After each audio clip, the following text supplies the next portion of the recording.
ఆంధ్రుల కలల రాజధాని అమరావతి అభివృద్ధి పనులు వేగం పుంజుకుంటున్నాయి. రాజధాని నిర్మాణం మళ్లీ జోరందుకోవడంతో పాటు భూములిచ్చిన రైతుల అభివృద్ధిపైన ముఖ్యమంత్రి చంద్రబాబు ప్రత్యేక దృష్టి పెట్టారు. భూములిచ్చినటువంటి రైతులు అభివృద్ధి ఫలాలు అందుకోవాలన్న ఆకాంక్షతో రిటర్నబుల్ ప్లాట్లను తక్షణం ఇవ్వాలని అధికారులకు ఆదేశాలు జారీ చేశారు. ఈ అంశాలతో పాటు మొత్తం 18 అంశాలపై సీఎం అధ్యక్షతన రాష్ట్ర సచివాలయంలో 53వ CRDA అథారిటీ సమావేశం జరిగింది. కౌలు చెల్లింపులు ఆలస్యం కాకుండా చూడాలన్నారు చంద్రబాబు. అయితే ఏ ఊళ్ళో భూములిచ్చారో అదే ఊళ్ళో ప్లాట్లు ఇవ్వాలన్నారు. ముఖ్యంగా సెక్రటేరియట్ టవర్లు, ప్రధాన భవనాలు త్వరితగతిన పూర్తి చేయాలని అధికారులను కోరారు. వెస్ట్ బైపాస్ రోడ్డు పనులను వెంటనే ప్రారంభించాలని సీఎం ఆదేశించారు.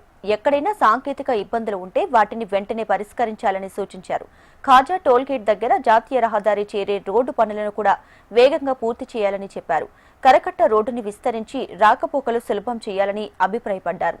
3 నెలల్లో రాజధాని ప్రాంతం ఒక రూపు దాల్చేలా చర్యలు తీసుకోవాలని సీఎం స్పష్టం చేశారు. ఇక అమరావతిలో గవర్నర్ నివాసం రాజ్ భవన్ నిర్మాణానికి అథారిటీ ఆమోదం తెలిపింది. 212 కోట్ల వ్యయంతో కృష్ణా నది తీరంలో ఈ భవనం నిర్మించనున్నారు. రాజ్ భవన్ డిజైన్ అద్భుతంగా ఆధునికతతో ఉండాలని సీఎం చంద్రబాబు సూచించారు. మరోవైపు రాజధాని నగర జోనింగ్ నిబంధనలో మార్పులు చేస్తూ గ్రీన్ సర్టిఫైడ్ భవనాలు ఉండేలా ఈ సమావేశంలో నిర్ణయాలు తీసుకున్నారు. అమరావతి క్వాంటమ్ కంప్యూటింగ్ సెంటర్ నిర్మాణానికి కూడా CRDAని ప్రధాన ఏజెన్సీగా వ్యవహరించాలని అథారిటీ హ్యాపీనెస్ట్ ఏపీ NRT ప్రాజెక్టులకు సంబంధించిన బిల్డింగ్ పర్మిషన్ ఫీజులను మాఫీ చేసేందుకు కూడా గ్రీన్ సిగ్నల్ ఇచ్చారు. అలాగే హోటళ్ల దగ్గర పార్కింగ్ నిబంధనలో కొద్దిపాటి మార్పులు చేసి సౌకర్యవంతంగా తీర్చిదిద్దాలని నిర్ణయం తీసుకున్నారు. ఇక విజయవాడ, గుంటూరు, మంగళగిరి, తాడేపల్లి కార్పొరేషన్లు, తెనాలి మున్సిపాలిటీలు అన్ని కలిపి రాజధాని ప్రాంతంతో ఇంటిగ్రేట్ చేసే ప్రణాళికను సీఎం వివరించారు.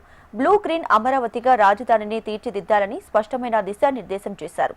CRDA అథారిటీ సమావేశానికి మంత్రి Narayana, CS Vijayanand, CRDA ADC, మౌలిక సదుపాయాల శాఖ ఉన్నతాధికారులు కూడా హాజరయ్యారు.